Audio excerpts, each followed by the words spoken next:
各位聽眾大家好，我係主播林思齊，歡迎大家返到嚟世界時事粵語解讀。踏入2026年啦，喺呢度祝大家新年快樂，事事順利。相信呢幾年大家身邊一定有人買新能源車、智能車，或者自己都可能有諗過入手一架。買車原本應該係開心事，但係喺中國好多車主好快發現，真正難對付嘅唔係路況，唔係塞車，而係自己買嗰間車企後面嗰個法務部。當架車出事，你第一時間想見到邊個？一定係維修師傅同工程師啦，因為佢哋可以幫你揾出問題，整翻好架車。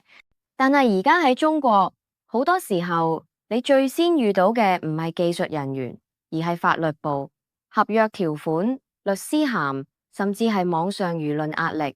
如果你買咗部車，發現有問題，想喺網上申訴，等待你嘅可能唔係工程師，而係一張律師信，甚至係公安局嘅傳喚。今日我要同大家討論嘅話題係中國車企法務部維權過度以及維修壟斷嘅現象。當架車出事，點解車主感覺係俾人處理，而唔係問題被處理呢？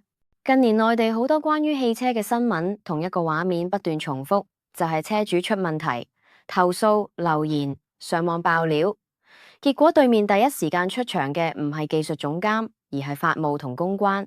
網上有好多車主都表示，一啲新品牌嘅國產車企賣車用咗好複雜嘅公司結構，即係點呢？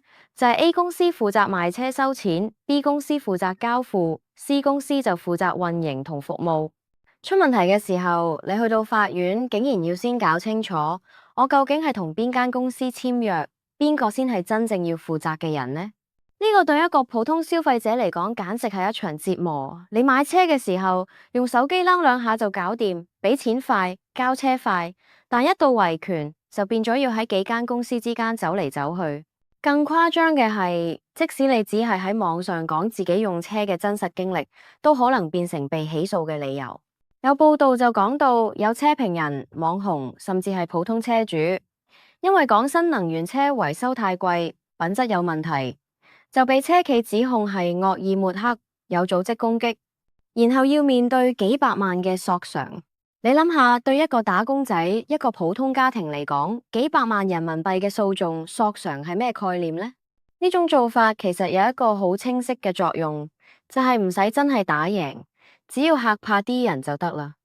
媒體會諗，不如唔好報太多負面啊。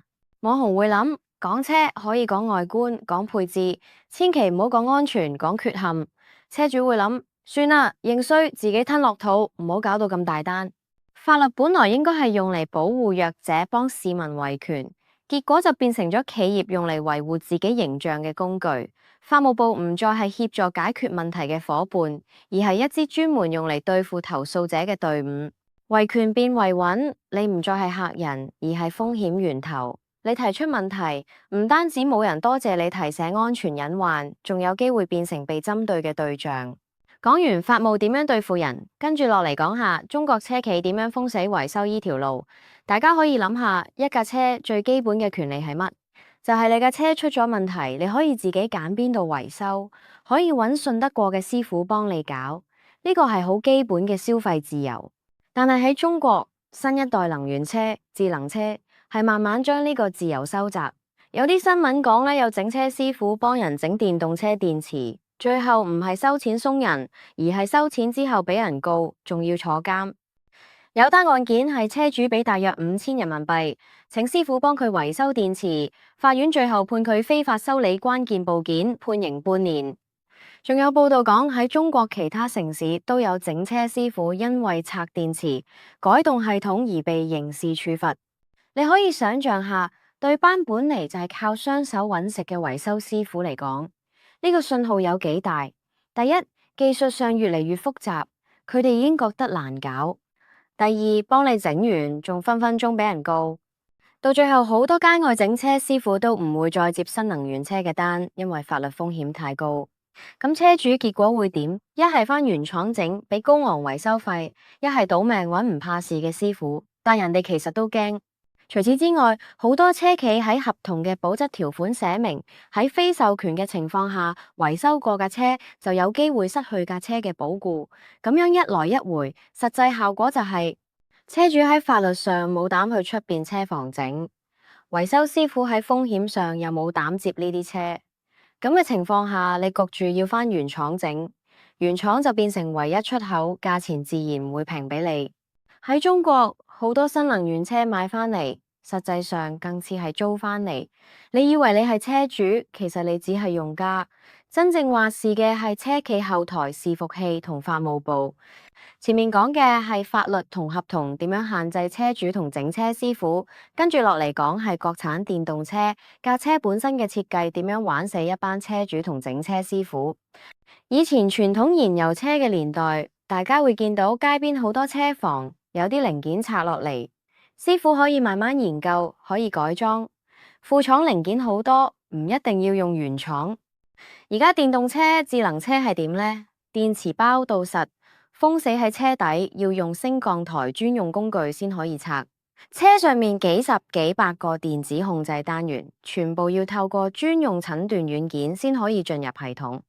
有啲配件，就算你物理上換咗，都要上線去激活，冇原廠權限，套系統係唔認你呢個新件。即使外邊有好深有技術嘅師傅，佢哋面對嘅唔係螺絲，而係一幅數碼高牆，冇原廠授權軟件。查唔到錯誤碼，冇通訊協議，連上車都難，冇激活權限，就算換到零件都開唔到功能。仲有一個好少人留意，但其實好影響大家荷包嘅問題，就係設計專利。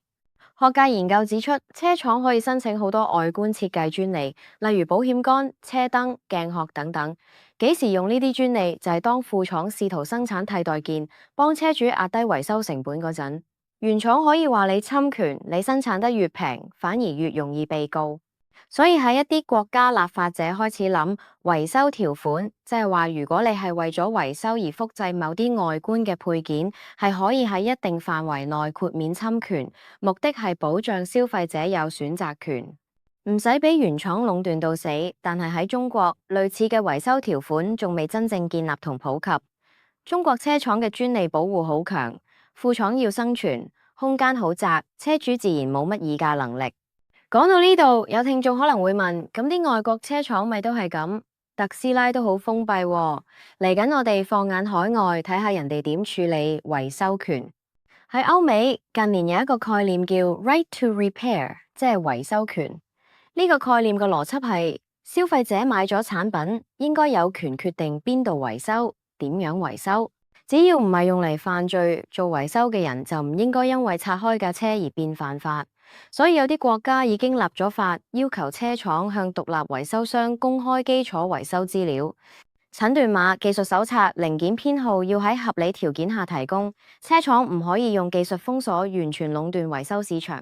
學術研究亦指出，如果維修市場完全由原廠壟斷，售後成本會上升好多，到最後其實全部都係由消費者埋單。當有維修條款存在，副廠就可以合法生產外觀配件，令保險費同維修費都可以冇咁貴。咁中國而家嘅情況係點啊？法律上有消費者權益保護，有反壟斷法，聽落去好似乜都有。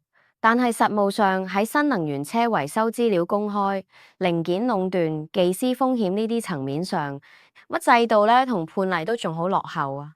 更尷尬嘅係，有啲中國車企去到外國賣車，要迎合當地市場同監管要求，就會乖好多。喺外國唔敢隨便用訴訟去嚇同埋去壓媒體同消費者，因為當地司法同媒體環境好唔同。但返到國內就可以充分利用制度漏洞同輿論控制，將自己嘅壓力轉嫁俾車主同維修師傅。當一間企業喺外國就守規矩，喺自己國家就出盡招。問題唔止係企業道德，而係整個制度俾咗佢咁做嘅誘因。已經踏入2026年啦，其實中國官方自己都感受到汽車輿論已經燒到成個行業啦。嗱，一方面呢，有部門出手話要整治汽車行業網絡亂象，打擊所謂惡意黑公關、造謠抹黑。中國工信部、網信辦等幾個部門一齊出台，名義上係淨化網絡環境，但同時社會有另一個擔心，會唔會連真正有根有據嘅投訴都一齊被當成亂象收拾呢？另一方面，有官方媒體開始出聲批評有啲車企喺合同安排、責任劃分上刻意將風險全部推俾消費者，令車主有事無門訴。有法院判決開始釐清邊個先係真正交易主體，唔再容許企業用多公司結構嚟互相推責。呢啲判例對車主而言好似打咗一支強心針。不過大氣候仍然未變。整車師傅一拆電池就要擔心刑事風險。